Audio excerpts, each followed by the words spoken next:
And thank you very much for joining us here on PM Express. Tonight I'm coming to you from my home. Of course, COVID-19 means a lot has changed. And so through the power of technology, I can reach you with another edition of PM Express. And tonight we are looking at the NPP primary blues, the parliamentary impact. I'm sure you've already heard the seismic changes that has happened as far as the majority front in Parliament is concerned. Up to 40 members of the House on the NPP side lost their seats in the primary over the weekend, on Saturday to be very specific. The impact is now being assessed. You've heard a lot about this, and I'm delighted to say that we could interrogate this a bit more with some of the individuals who lost their seats, some who won their seats, but also from the leadership of the party and the leadership of the majority in Parliament as well. And so tonight we're going to delve into that and see for the next 5 months, what does this mean for government business in Parliament and for our democracy leading into the general elections. And so tonight I'm delighted to say that I've been joined by the MP, the current MP, and it's fair to say he's also the outgoing MP for Offenso South. Ben Abdallah joins me live via Zoom. Also joining me tonight is the party's national organizer, Samia Wuku, who is also joining me via Zoom. We will be joined by the Minister for Parliamentary Affairs, who is also a man who was run on the post in the primary. He's also the majority leader, Osechi Mensah-Bonsu, will be my guest, who also joined me via Zoom. And then one of the victors in the primary, Sheila Battels for Ablekuma North, will also join me tonight as we examine this from multiple angles. There's a lot to get through for you tonight. I will start with Mr. Ben Abdallah, who is with me from, I guess, his constituency. Mr. Abdallah, I've heard you say in the wake of your defeat that, did you see this coming, by the way? I mean, did you foresee that this was a possibility for you in the primary? Having me on your show tonight, and let me also say good evening to my friend, my brother, Samia Wuku. Honestly speaking, I didn't see it coming. I only saw it coming 2 days before the elections. 2 days before the elections, a lot of things happened in my constituency. And then when they did happen, it was then that I began to realize that things were getting a bit more difficult and tougher for me. That notwithstanding, I didn't still think that I was going to lose, because I thought that I was with the people on the ground. I had done the necessary campaigning expected of me. My message obviously was more powerful than the messages of my two co-contestants. But at the end of the day, the delegate decided in favor of one of the contestants, who goes by the name Dr. I.Y. Ofoku. So that's actually what happened. You say that you didn't see it coming until the day before the primary. What exactly did you see a day before the primary? What happened? A lot of things happened. A lot of maneuvering, and the information I was getting from one of the camps indicated that if I didn't put up a stronger fight, there was a likelihood of me losing. And so when I got that information, I sat with my campaign team members, and then we strategized again. But it appears to me that my co-contestant who won honestly speaking, had a better strategy. So a day before the elections. Had a better strategy, you said? Yes, had a better strategy. That is what I'll say. Because a day before the elections, I still was receiving information which I think was not pleasant to me. And on the day of the elections, I mean the dawn before the elections, a lot of things happened, which I heard. So it came as a surprise. Things such as, if you don't mind sharing, when you say a lot of things happen, things such as?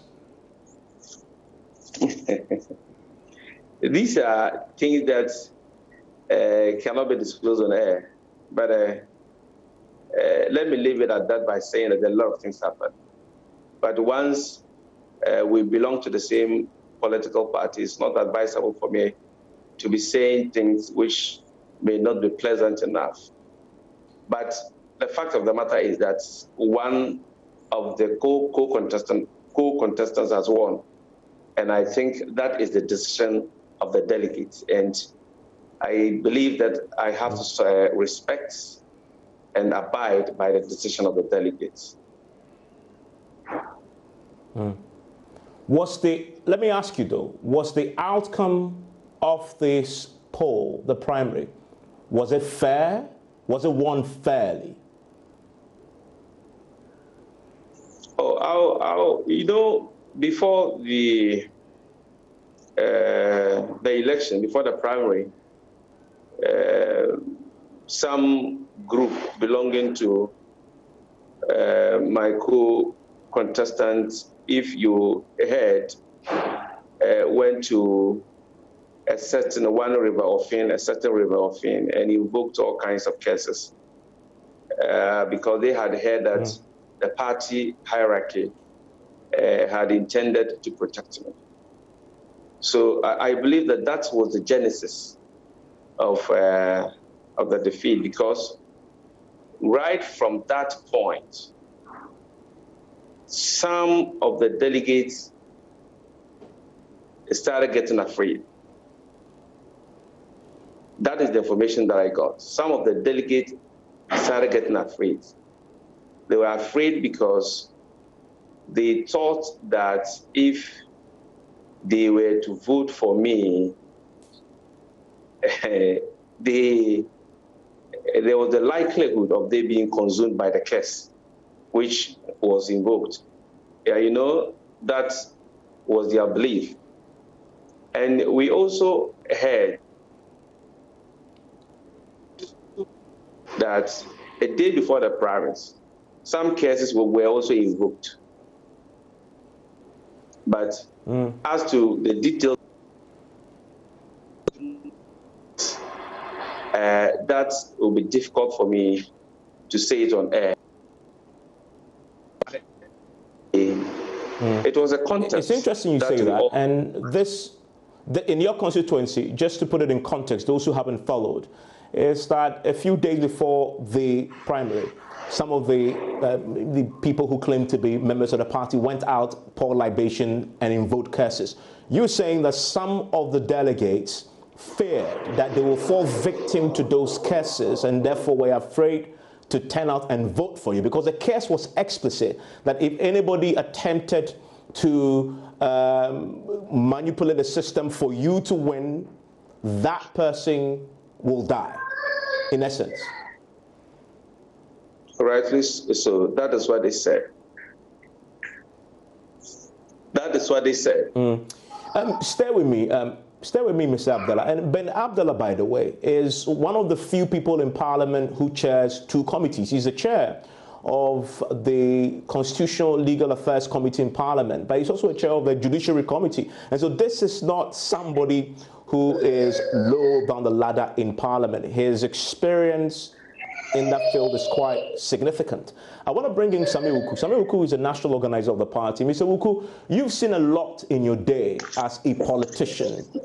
Have you seen anything on this scale in terms of the sheer numbers of incumbents, not just ordinary incumbents in Parliament, but senior members of your party, leaders in the House, chairpersons, and deputy chairpersons losing their seats. Have you seen anything on that scale? Well, let me say good evening to your cherished viewers. Well, in the life of a politician, nothing should surprise you. There are times that you become extremely hopeful, but the results may turn out. So the medicine may be bitter, but clearly it's unavoidable because the wisdom of the delegates, they decide on what to do and they choose their time and when to do it. We may disagree with it, but that is their decision at the end of the day. And in the beauty of democracy, at the heart of democracy is the freedom to also choose. So it's choice. If I was a delegate in some of these constituencies, maybe I would have cast my ballot differently. But they live in the constituencies. They have given people the opportunities. And constantly, we should be reminded that we are employees of the people, just like me. The NPP delegates can, at any point in time, decide to withdraw the offer and the opportunity that they've given to me. And when it happens, you have to be grateful to them for giving you the opportunity to serve, and then hope and encourage your successor to also move the constituency, the region, and the national party to the next level. So let me congratulate all those who won. Let me also congratulate even our 30 members of parliament who couldn't make it. I'm confident that in the NPP spirit and with the NPP spirit, sometimes they can take decisions and in 4 years, 8 years, they can even reverse their own decisions. So I'm sure our senior members of parliament, our senior parties who couldn't make it over the weekend, I will encourage them that every setback is a setup for a comeback to glory. So. Let me ask you, 40 members of parliament lost your seats. Many of them are chairpersons, deputy chairpersons among the leadership of your side in the House. Do you agree with those who have said that this will negatively affect the work of the majority side, government business in the House? One, in terms of experience that is going to be lost. But most importantly, with 5 months to go, government business will be negatively affected because of the low morale that this will trigger in the House on the majority side. What's your reaction to that? But we pray it doesn't. We pray it doesn't. I'm saying this because the NPP on any day, we have an array of stars who step into the fray and take up the challenge, and with encouragement and motivation, they even sometimes tend to also perform beyond our imagination. I'll give you a typical example. In the case of the Honorable Ibrahim Oseidu, who was our majority leader in Parliament, when Ibrahim Oseidu was exiting in 2008, nobody expected that we're going to have someone in the mold of Osechi Mensah, who to me has been one of our standing members of Parliament. Dr. Anthony Akutose has been a formidable force for our party in Parliament, especially on economic issues and all. But then, before him, we had the likes of the Honorable Leah Osafumafu and the rest. And today we've had that of the Honorable Dr. Marcus Beyebwa. Another example that I will also be tempted to also give you is that in the NPP's wisdom, in the NPP's arrangement, we believe that at any point in time, one of us can be called upon to step into the shoes. Before the Honorable Ben Abdallah even took over, I think, that of the Constitution and Legal, we had the Honorable W. Obuaf from the Ekuapem North, who was replaced by the Honorable Nana Dokwesi Ameje. When the Honorable W. Obuaf also left that committee of Legal and Constitutional Affairs, you had the Honorable Ben Abdallah also stepping into it and doing a phenomenal job. So I won't say that it's going to, it's a hopeless situation for the party. Instead, it should serve as an encouragement for those who be stepping into these big shoes and know that, look, once upon a time, there was this big shoe that someone was wearing. When I came, or since I came, I haven't also disappointed the large following of the elephant family. Nana Addo Dankwa Akufo-Addo was one of our best debaters on the floor of Parliament. When he left, the Honorable Samuel Atachian took over, and Atachian has been also another great MP on the floor of Parliament and in government. So the NPP structure and arrangement, at every point in time, we make sure that we prepare ourselves, we prepare successors. It's like a tradition. And so I also do hope that our members of Parliament who couldn't make it over the weekend can serve as also a resource pool for the party, for us to tap into their vast experience and knowledge to help strengthen the party's parliamentary base and also help support their colleagues who continue to be at the forefront of parliamentary democracy. Yeah, I mean, Mr. Samuel, you have 5 months to a major elections. Within the next 5 months, you have the supplementary budget. You have the 2021 budget that must be read in November before the elections. The finance minister will necessarily have to go back to Parliament in the midst of COVID-19 to present his plan, get approval from the House for this to go forward. That is the danger, is it not? That because of the low morale, your business in Parliament, the business that you so need to show the people to possibly ride on to win elections, might negatively be affected. That is something that clearly must be of concern to you. Well, definitely it's a concern, but it's something that a party we are going to work on. We also quickly activated our conflict resolution committee, chaired by the Madam Chief of Staff, the Honorable Akosia Frema Osei-Opare, and then eminent members of our party to also help encourage our MPs who couldn't make it to give up their best as well. But talk of the low morale. Yes, there will be low morale, but mind you, these are members of Parliament are also, they continue and they remain members of Parliament till January 5th, 2021. So they also do know that they have an obligation to, one, help strengthen the party and support us to win the next general elections, and then also to creditably also discharge their duties to their constituents and to Mother Ghana. So I know morale will be low, but as a politician, Nana Addo will say you take the high with the low.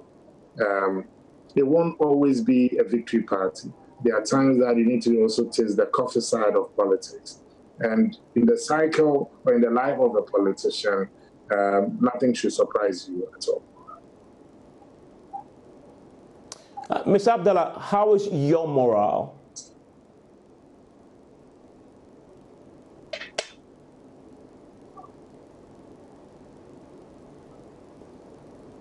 Hello, Ms. Abdallah?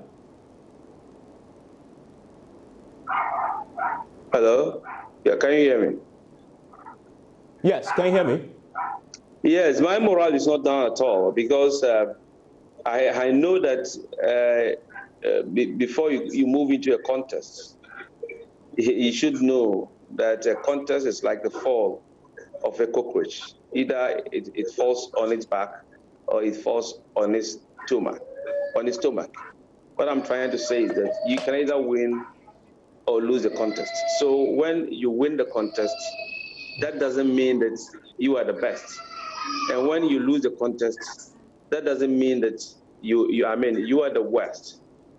Everybody has his or her time.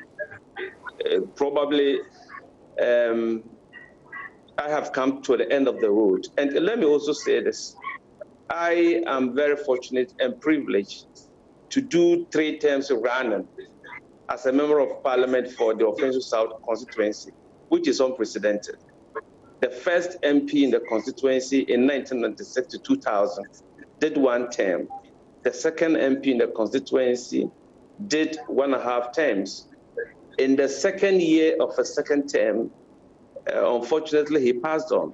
And the third MP did just 2 years. I'm the only person or the only member of Parliament for Offensive South who has done 3 terms uninterrupted. So I would say that I'm very highly privileged and fortunate to have done 3 terms. And let me also say this.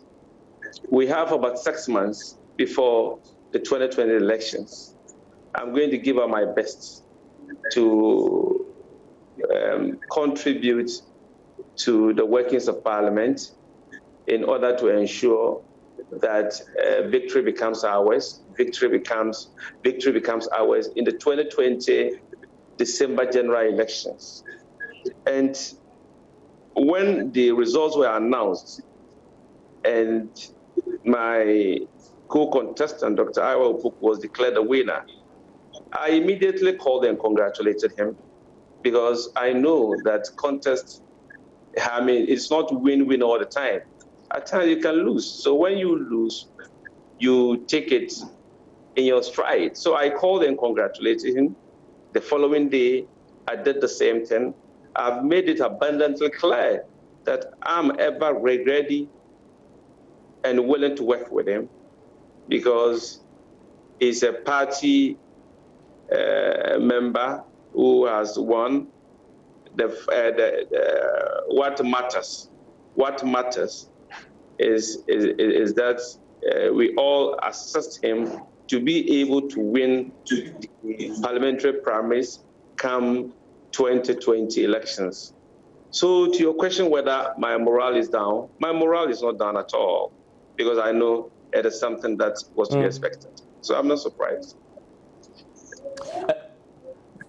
Thankfully, we've just been joined also by the Minister for Parliamentary Affairs. He's the leader of government business in the House. He's the majority leader, Osechi Mensah-Bonsu. Mr. Bonsu, thank you very much for joining us here on PM Express. I'm curious, though, you went unopposed, but 40 of your colleagues at the leadership level, many of them chairman, were not so lucky. They're not going to come back to the House. First, give me your reaction to the outcome that we saw on Saturday.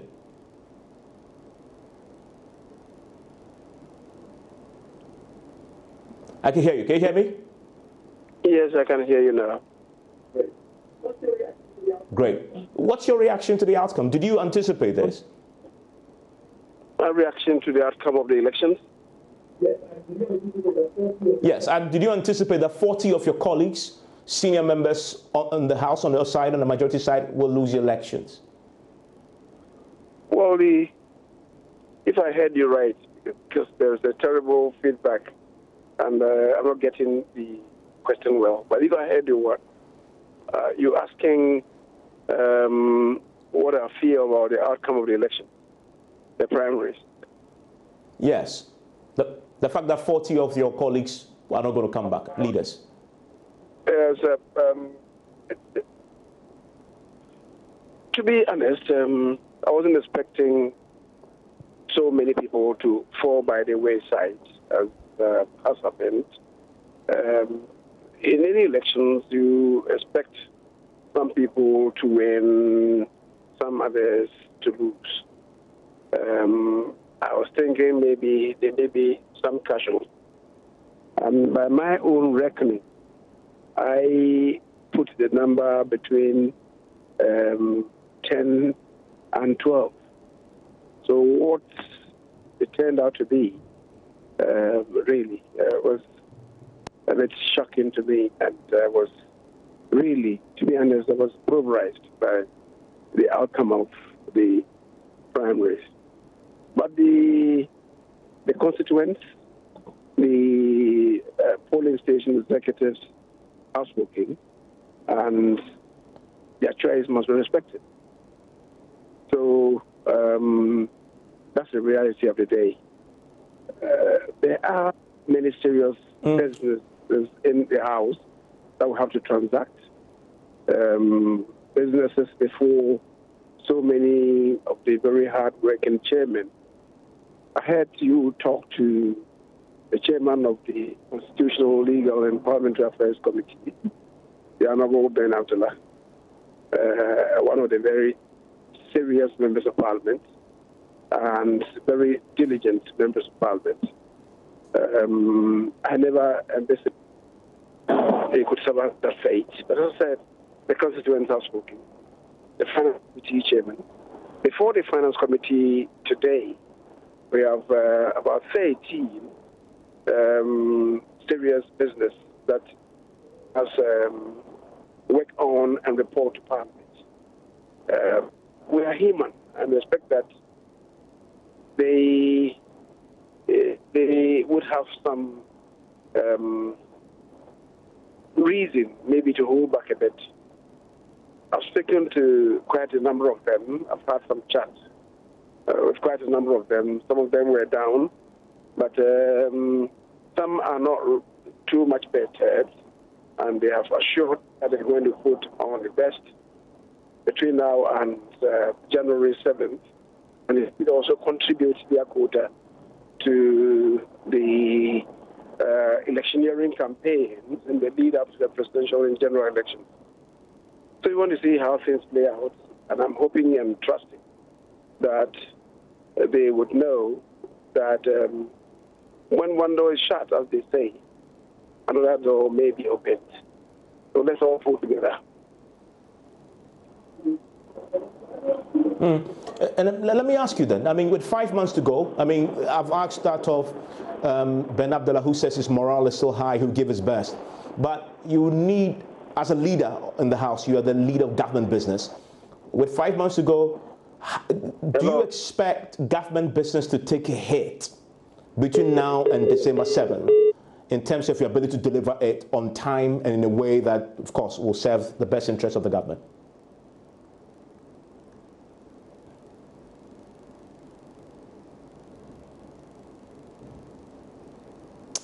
Do we still have Chairman Sabons on the line? Okay, we lost him there. I'm going to take a quick break. When I return, I'll bring in back Samuel Wuku, who is the national organizer of the party. And so I'm very curious to know, he's already talked about the dispute resolution mechanism that the party is putting in place. But I'm also curious in terms of resolving that. I've just heard Chairman Sabonsu confirm that he's talking to a number of his colleagues, and they are down. And the word he uses, pulverized. Has this left a lesson for the party in terms of how to manage primaries going forward? We'll also have a conversation about the issue surrounding vote buying that has become a big deal on the back of the elections. And Ben Abdallah is still with me. He's obviously a leader in the House. When I return, I'll get his assessment, though, on the next 5 months, based on what we've just heard from the majority leader, and his recommendations, if any, about possible reforms to the primary structure, if any, if he thinks that is even necessary, especially with the sort of outcome that we had seen on the back of the primary. You want to stay with me? This is PM Express. My name is Evan Smith. We'll be right back after the break.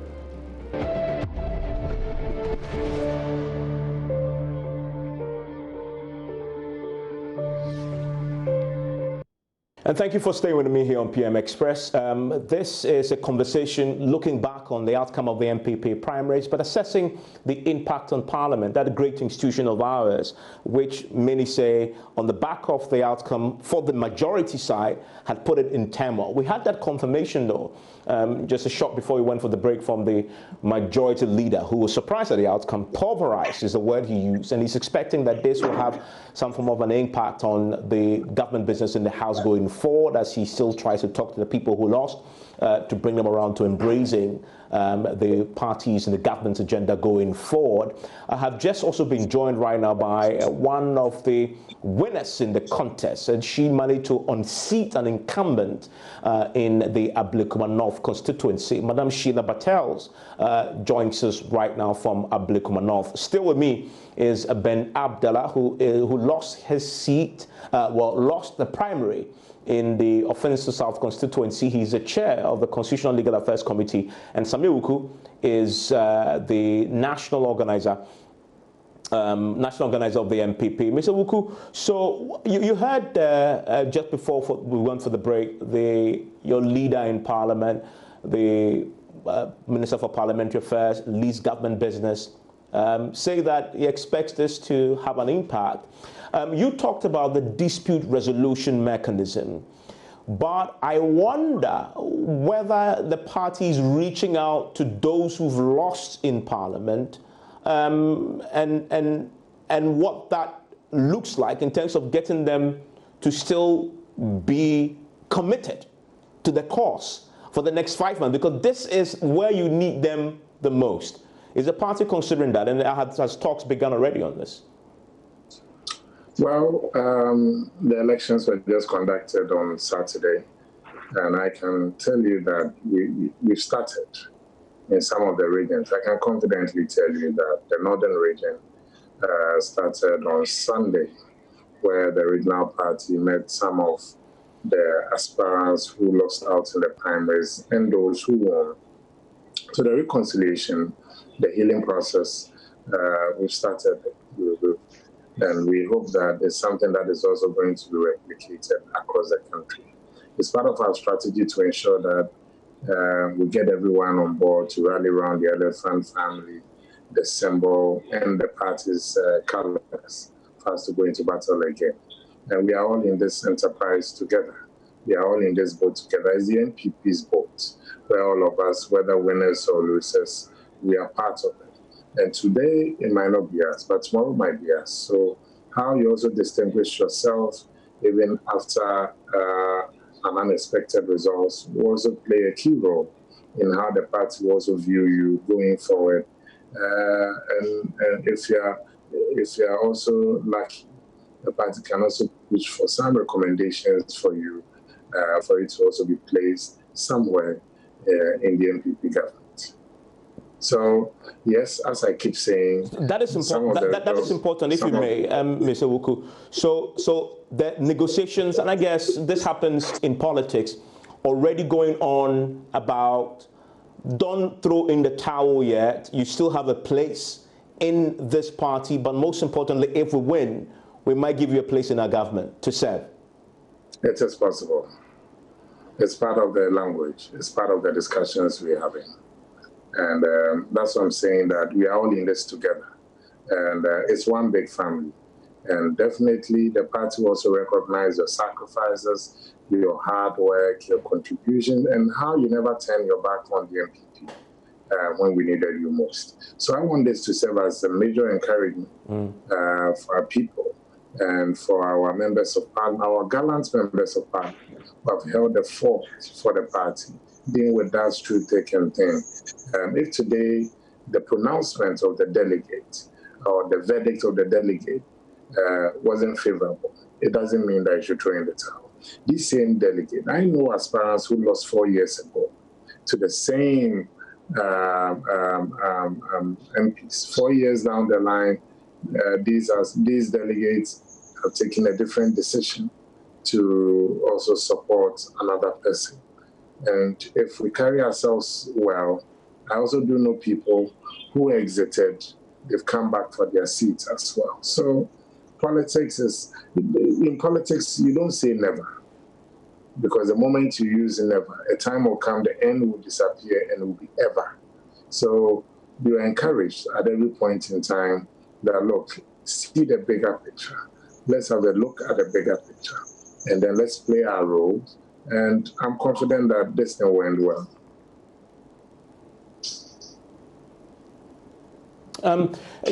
Stay with me, Mr. Sami-Wuku. Let me bring in Mr. Abdallah. Mr. Abdallah, looking at the bigger picture, going into these elections and what we saw on Saturday, there's a view after Saturday that vote buying has become too entrenched in the body politics of the NPP, and that may have contributed to the outcome that we've seen, and that this is a bought outcome and not necessarily an outcome that reflects the actual reality on the ground. First of all, is this a view that you share?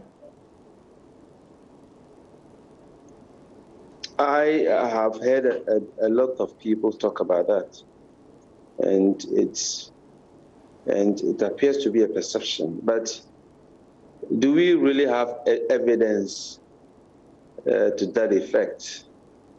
That is basically where I have a problem with. If anybody can come out and say that I saw Mr. A or B trying to buy vote with money, then we can confidently and without any hesitation state that, yes, it is true that vote buying is a worrying trend within the party. But nobody has been able to come up with that evidence. So until that evidence is produced, I mean, let me just see clarification. Are you saying that because of the alleged lack of evidence, it means it doesn't happen or it did not happen at all in the primary? Yes, because if you want to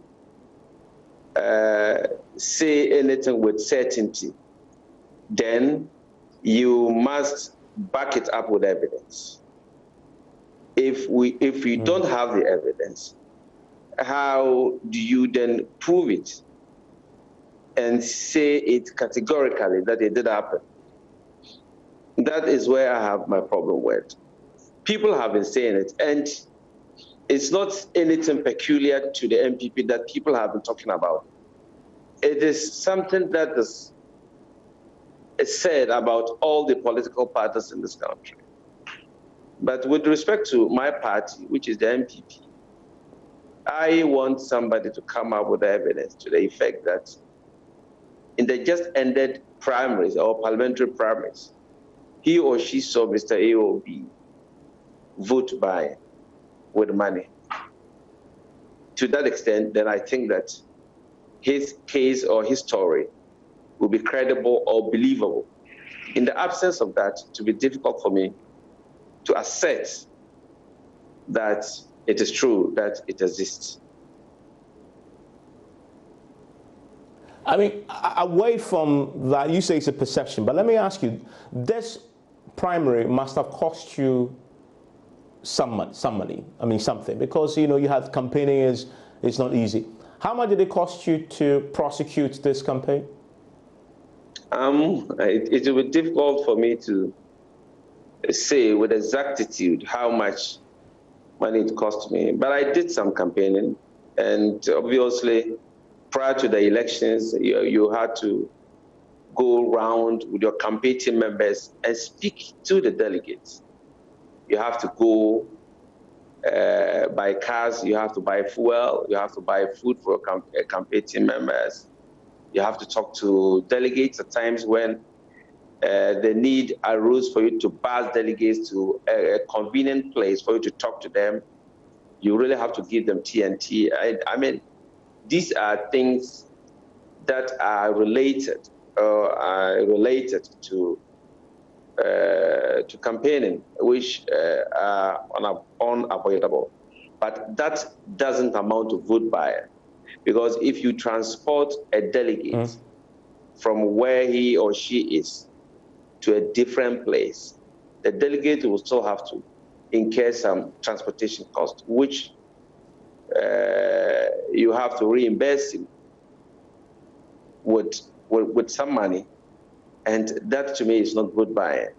So to be able to tell you how much it costs to be able to prosecute the campaigning, that to me will be difficult for me to say. But of course, it costs some money to campaign, and I mean, and to hold an election. The CDD and others have done some research, and they say that it could cost you on the average anywhere between 200 to 400,000 CDs. Were your costs expenditure within that range? When you are running a campaign, my style has been that you don't have to put how much you spend in the course of time down. It will be difficult to get track of your expenses. So I don't write anything down. As and when the need arises, then I spend. As and when the need arises, then I spend. So to that extent, it will be difficult for me to either confirm or deny what the CDD has put up. That it will cost a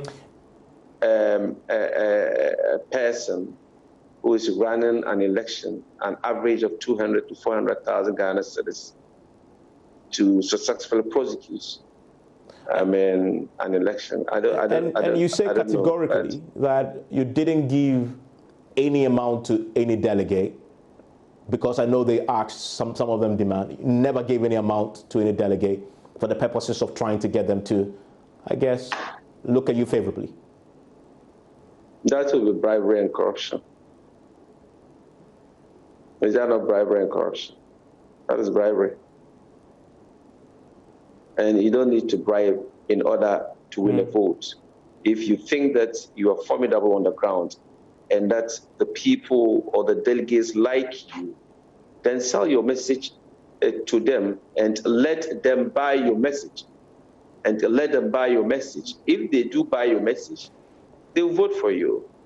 But if your message is not strong enough, that is where probably you'll be tempted to say that you want to give something to the delegates. I didn't give anything to the delegate. I sold my message to them, and those who is that why you probably lost? Pardon? Is that possibly a reason why you probably lost? I have said that the person who won had a better strategy. I believe that's why he won. That's okay. I mean, okay, stay with me. Thankfully, I've just been joined by Sheila again. We lost her earlier on Zoom, but she's joined us on the phone now. Sheila Battels is the winning candidate in the Ablekuma North constituency, and she unseated an incumbent there. Madam Battels, thank you for joining us, and congratulations are in order. I'm pretty sure that it's all sinking in now. Tell me, you followed the discussions post the outcome of the elections. You are definitely going to go to Parliament because Ablekuma North is a stronghold. In fact, in 4th Republican elections, it's always been held by the NPP, was once held by your father. And I'm just out of curiosity, what role did your father play in this victory, if at all? Mr. Kwame Battels? My father has been someone who has inspired me all my life. I didn't really see myself in mainstream politics until some 5-6 years ago. And once I expressed interest in going into mainstream politics, especially in the politics of Ablekuma North, considering the fact that he has been there and he has done it for 12 years, I thought he was the best person to kind of advise me and to hold my hand and to be my backbone. And I believe that is exactly what he did. Great. Now, let me ask you this part of the conversation. We are assessing the impact of this on Parliament. So I need to ask you this. What do you say to those who say the election of so many so-called parliamentary rookies, including yourself, some have said, may affect the quality in Parliament, the deprivation of experience? I'm hearing two voices and you are very far off, so I'm struggling to hear you. To hear me, okay. I'm going to get my technical team to fix that. Meanwhile, let me bring in Sami Wuku as they try and fix that challenge with the line. I had the same challenge with Jimmy Sabonsu. I'll come back to her on this so she can hear the question. Mr. Wuku, very quickly, on the question of vote buying and the role of money in primaries. So some have suggested on the back of the NPP primary, we've seen it in many primaries in the NDC and etc. going by, that the party should consider opening up the primaries to every single card-bearing member of the NPP anywhere in the country. Is that something that you consider? Well, sorry, this is Sami Wuku. If Sami Wuku is still with me. Yes, I'm still here. Can you hear me? Yes, Mr. Wuku. You can hear me? Yes, I can hear you. Yes. Okay. So I can hear you, yes. Well, we continue to receive suggestions, but then let me also be very honest with you. The only body that is clothed with the powers to set the guidelines, the mode, the venue, the time, and the structure for the conduct of our parliamentary primaries is the National Executive Committee. And so we can still continue to share ideas. You know, Winston Churchill said something, and I've heard many critics of democracy. And again, for the various critics of democracy, said in the absence of anything good, the West is accepted to be the best. So let's see what the alternative is. Let's see what people come up with. And then we can also strongly make a case. But is there something that, I mean, personally, what do you think as a national organizer? You want my honest opinion? Yes, please. Okay, don't worry. I'll share these opinions at the National Executive Committee, of which I'm a member. Samuel will stay with me. Ben Abdallah will stay with me as well. On return, apologies again to Madam Sheila Battels. We lost her on the line. The challenge with the connection. We'll try and get her back and get her view on this as she goes into Parliament. Stay with us here on PM Express.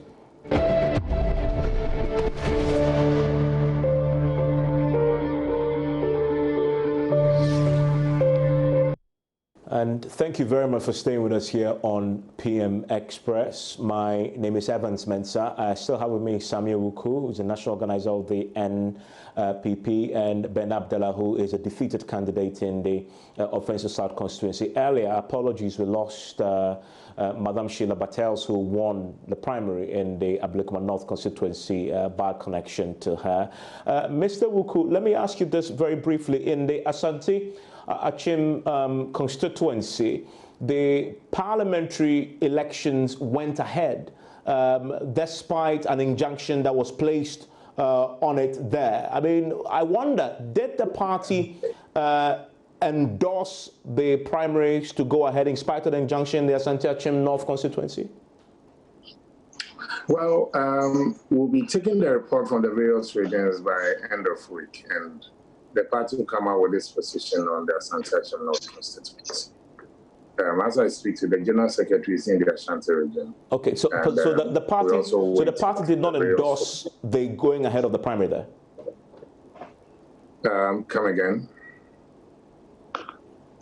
I'm just curious to know whether they had the blessing of the party to go ahead with the primary despite the injunction.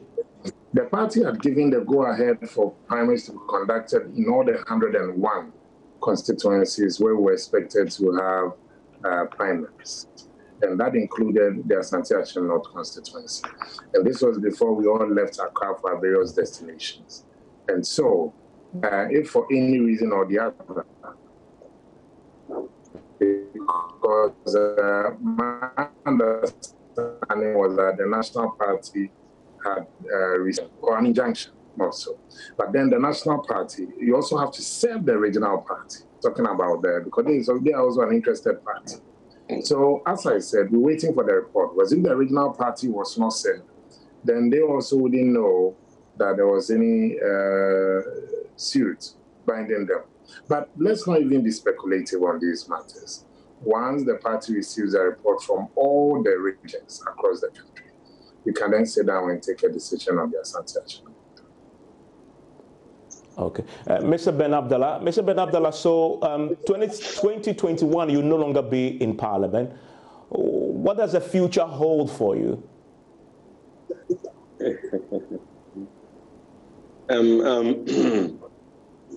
I still haven't sat down to think about the future yet, but I know that the future holds bright for me. The fact that I've lost doesn't mean that I'm leaving my party. I still remain a faithful member of the party. And I still believe that though I've lost, I will be able to serve the party in a different capacity in future. I'm grateful that you could join me. Sami Uku is a national organizer. Ben Abdallah is the defeated member of parliament for Offensive South. Earlier you had the majority leader and Minister of Parliamentary Affairs, Osechi Minister Bonsu, and briefly Sheila Patel's. Congratulations to her and all those who won, and better luck next time to those who lost. My name is Evan Spencer. Enjoy the rest of the evening.